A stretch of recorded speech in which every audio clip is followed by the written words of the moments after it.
What's up, everybody? Welcome to MMA in the War Room, brought to you by War Room Sports as always.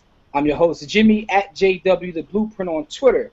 We took a little hiatus, but we're back now, and we're better than ever. So we're going to jump right back into breaking down some of the MMA action going on in the world. At the round table today, I have my brother John, who's a new blogger for War Room Sports. John, how are you today? Hey, doing pretty good, man. Can't complain. All right. And my partner, as always, Tommy from High Voltage MMA. How are you doing, Tommy? I'm doing good, man. It's good to be back. It's been a little while, but it's nice to be back in the war room, man. Absolutely. Let's talk some MMA. Sure. We're going to break down the UFC on Fox 8, that card coming up. We're just going to go over the main bouts. I want to get you guys' opinion so you can pretty much tell our followers what to look for. The first bout I want to go over is Jessica Andrade and Liz Carmouche, the females. So Andrade is 9-2, and Liz Carmouche professional record is 8-3. But I'll start with you, Tommy. Who do you think has the advantage in this fight in the different aspects, whether it's ground game, standing, and where do you see this fight going and happening? All right, so a couple of things I think are noteworthy. One is that this is Jessica's first fight in the UFC, so although she might have a little bit better record overall, she's a newcomer to the UFC. So I think Liz Carmouche has definitely an experience advantage in that respect, especially coming off of damn near beating Ronda Rousey, the reigning champ. So I think overall, I definitely give the edge to Liz Carmouche in terms of experience points, and I think she's going to end up taking the fight probably via second-round TKO. She's got good takedowns. She's got good ground and pound, and I think she can utilize that to her advantage to take out the newcomer. She needs to get back on track. She's lost a few in a row. Yeah. So I think this is going to be her opportunity to get back on track and taking out the newcomer, the Brazilian. Okay, cool. I actually I agree with you, except I think it'll be a first-round TKO. I think that Carmouche has a lot to prove right now. Like you said, she has to get back on track. But, John, what's your opinion of this fight?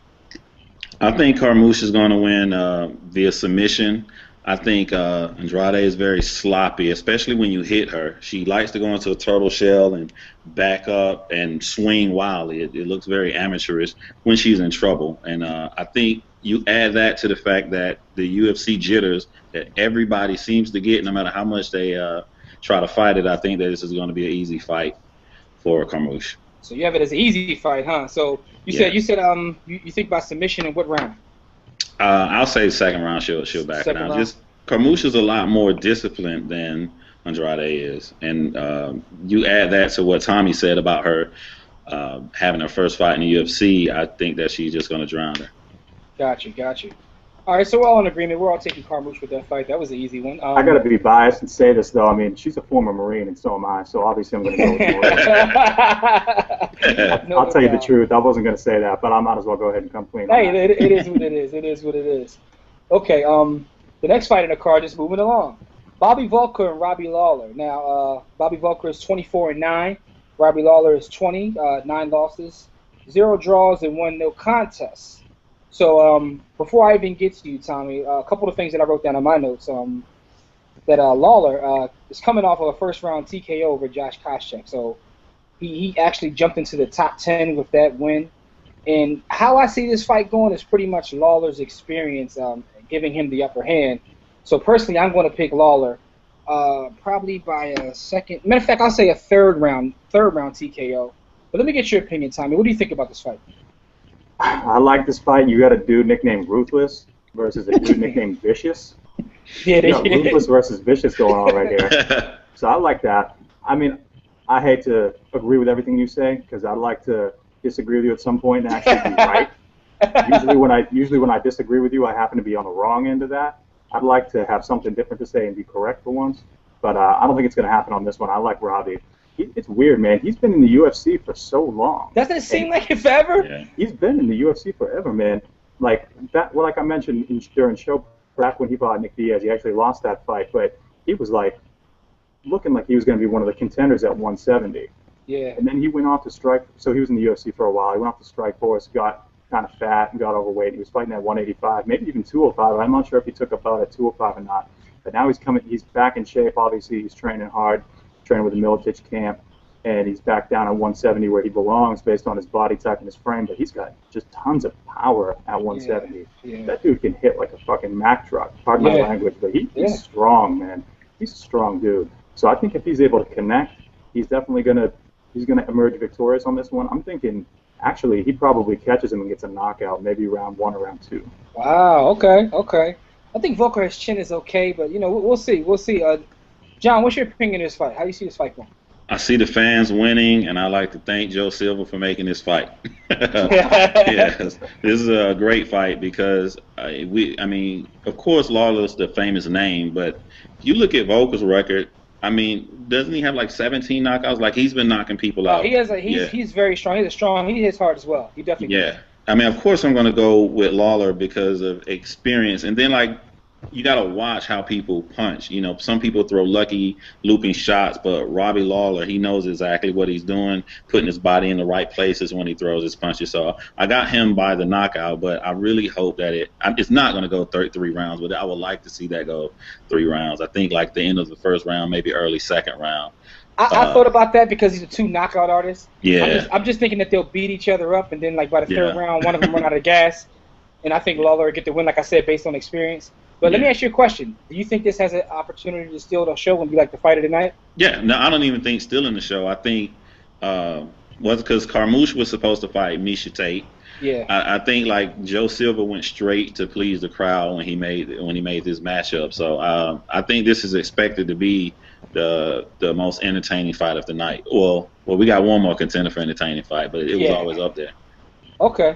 Tommy, what do you think about that in terms of the fight? Do you think it has the ability to be like the fight of the night? I don't know. I'm a geek, so when you say fight of the night, what I think of as fight of the night and what the average American MMA fan thinks is fight of the night is totally different things. I got you. I agree. Just being a geek, and I came up in Pride, and watching the fights in Japan, and things are a little bit different. But if you just want rock'em sock'em robot punch each other in the face action, then yeah, there's no question. This could definitely steal the show. Got you. When I say fight of the night, I mean it's like an anti-GSP fight. Anyway, Hey, that's my boy. Listen to the next fight, and this is one that everybody's looking forward to. When I saw this card, this is the fight that I was looking forward to, which is Jake Ellenberger and Rory McDonald. John, I want to start with you with this fight. How do you see this fight going? Who has the advantage, and what do you think of the guys? Before you start, I do want to say that Jake Ellenberger is 29-6 and Rory McDonald is 14-1. So back to you, John. What do you think about this fight? I think Ellenberger is going to shock a lot of people and win. I think he's going to beat Rory. Rory has been out for a minute, and even when he was in, he fought BJ Penn, a lot smaller guy. He hasn't really been tested. He doesn't do too good when people bring force back to him. Normally, when he's moving forward and applying force, he's in his zone. But I don't think Jake Ellenberger is going to let that happen. So I got him winning that. I think I got him shocking everybody and winning the fight, especially with the trash talking going on and egos. Yeah, I will put my money on Jake. Wow, interesting. Before I get to you, Tommy, I just want to say I had a difficult time picking a winner in this fight. But I'm going to go opposite of you, John. I'm going to take McDonald. The way I looked at it was Ellenberger coming out being very aggressive, like you said, and trying to push the pace.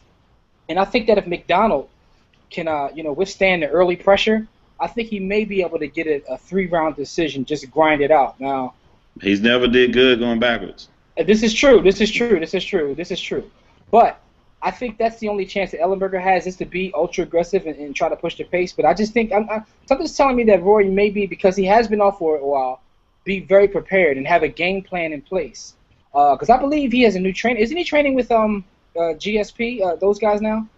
If I'm not mistaken. Yeah, that's who he's been with, though. But he came up with Faraz and all those guys. But what I'm thinking about that is, if he's able to withstand that early pressure, he may get one of those boring GSP wins. I hate he's talking trash about GSP. I like GSP, by the way. But that's how I see this going. In terms of this fight, that Ellenberger will come with the pressure. He'll try to withstand it and probably get a boring decision. But Tommy, what's your opinion? Couple things. One, I'm French Canadian, so I'm also a GSP fan. I will admit he is boring as hell. I will admit that. I mean, I'm not going to sit here and lie to the War Room Sports fans and say that he's an exciting fighter. I think he wants to fight for the title. But I do love GSP. I like Faraz Zahabi, and I like his guys. GSP claims that Rory McDonald is like a prodigy. He claims he's one of the most talented guys he's ever worked with. So GSP put a lot of stock in this kid. He really, really has a lot of good things to say about this kid. But with that being said, as we all know, styles make fights, and the way that a fighter chooses to implement his game plan or disregard what should be his game plan can totally change the tone of the fight. I would actually agree that Ellenberger is capable of winning this fight, and I think that he will, as long as he does implement his game plan properly, and that means utilize his wrestling, push the issue, and utilize his advantages, which is ground and pound and strength. He's got strength and power advantage, and I think that if he puts that to use and he utilizes his wrestling, he could make it a little bit boring, but I think he has what it takes to pull out the victory. Okay. Yeah. So I'm all out on the island, but that's okay. I just there's something tells me he's gonna withstand that early pressure. But John, you are correct in saying that he's not. He doesn't fight his best when he's moving backwards. So we'll see what kind of. And I think that they have to know that and sort of make adjustments to try to put him in a position to win. So we shall see. But both of you guys are taking Ellenberger. Now, to the main event, John Moraga and Demetrius Johnson. Moraga is 13-1. Demetrius Johnson is 17-2-1. John, I'm going to start with you again. What do you think about this fight here? This is going to be a typical fight, Demetrius fight, the way he always fights everybody. You have to fight the same way that Dominic Cruz fought him. You have to put him down on his butt. Even when he was coming towards Dominic Cruz, somebody in a weight class higher that he shouldn't have been in, it was a hard fight for Dominic Cruz. It was only till Dominic had to change and say, hey, I can't beat this guy like I beat everybody else. I need to stop moving around, and I need to wrestle this little guy before he beats me. I don't think anybody in the weight class with Demetrius is capable of doing that. Even when his last fight, John Dodson, when he had his good times, Demetrius kept coming. He stuck with his game plan. And as long as he's moving around that fast, choosing when he wants to jump in and jump out, chooses when he wants to punch you and hit you and move back, nobody's going to beat him. And I don't think this guy has the speed, the hands, or the feet to even put up a good fight. Yeah. So I got a 55-45 decision by Demetrius. Got you. I think that Demetrius, his cardio is on a whole nother level. But I agree. I think this is just a complete different skill level, honestly.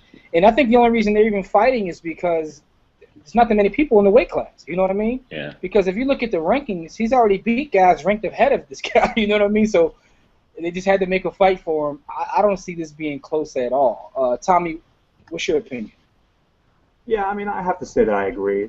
That Cruz fight is interesting because if you just go back for a minute and look at the way Dominic Cruz fights, right? He's got this really unorthodox striking style, and he kind of like bounces around the ring, and he's got his hands down, and he switches stances, and he's got these weird angles, and it's just really bizarre. But the reason he's able to pull that off effectively is because he's fast. He's very, very quick. Now, against Mighty Mouse, he wasn't actually able to do that. So you're talking about one of the few people that actually has a speed advantage over Dominic Cruz. And I think that in this case, he's just going to utilize that speed advantage. His last 5 fights have all gone to either a third or a fifth round decision, depending on whether they were title fights or not. And I don't think this one's going to be any different, but I think he does take a unanimous decision victory. Yeah. So I think we're all in agreement there. We all see this as a decision. I don't think there'll be a stoppage at all. And we all think it's going to. I all think it's going to go the distance and be a decision. So we're all in agreement. But I think he'll dominate the fight and win via decision. So, gentlemen, those are the fights in this card we're going to break down. Before we go, any last words on this entire event that you'd like to say? John, I'll start with you. What do you think about this event? No, I mean, I don't see any of these fights that could possibly lead anywhere else except for maybe the Ellenberger, I can't think of the Rory fight. It could propel them, but I'm watching it just for that fight. And then, if I have a lot of beers, I'm going to enjoy the Voelker. And I didn't think of the other fight. Those are the 2 fights I'm looking for. So I want Liz to win because I saw her special, and she had money issues and she was working in that gym. So I want to see her win. I saw that too. They sell the fight. It makes you just root for somebody. Oh, they do. Yeah. Boxing and MMA have the ability to do that. But anyway, that's a whole other story. Tommy, what do you think about this card overall? I like the card. It's definitely going to be interesting. I mean, we didn't get to do a recap when Anderson Silva lost, but I'm still kind of reeling from that. I think right now, the way things are kind of going, it's kind of like an Anderson Silva loss hangover type thing that's going on, so they need to kind of rebound. That's all anyone's talking about, really, so they need to kind of rebound. And I think this is a strong card, and they'll have the opportunity to do that. So I'm looking forward to it. Okay, thank you, gentlemen. I just want to say, look out for John. He's going to be doing some blogs and things for War Room Sports in terms of MMA as well as boxing. And Tommy also writes MMA, but Tommy's adding in something new to his repertoire. Is the powerlifting? Powerlifting. Yeah, he's gonna bring us into he's gonna bring us into the world of powerlifting. So be on the lookout for that. As always, again, I'm Jimmy, and thanks for watching our video about UFC on Fox 8. And as I always say, don't accept mediocrity and be steadfast in the war against ignorance. This is MMA in the War Room. Take it easy. It's the War Room with 5 nights at the round table, 5 Philly guys.